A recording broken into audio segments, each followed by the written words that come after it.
கரூரில் உரிய பாதுகாப்பு உபகரணங்கள் இல்லாமல் தூய்மை பணியாளர் ஒருவர் வெறும் கைகளால் சாக்கடை அடைப்புகளை சரி செய்யும் பணியில் ஈடுபட்டதை கண்ட மக்கள் முகம் சுளித்து சென்றனர்.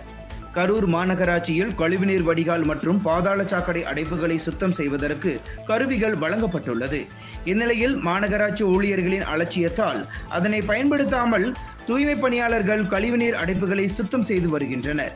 இந்நிலையில் கரூர் ஜவஹர் பஜார் பகுதியில் இருந்து பழைய திண்டுக்கல் சாலைக்கு செல்லும் வழியில் உள்ள கழிவுநீர் வடிகாலில் அடைப்பு ஏற்பட்டு சாலையில் தண்ணீர் தேங்கியுள்ளது.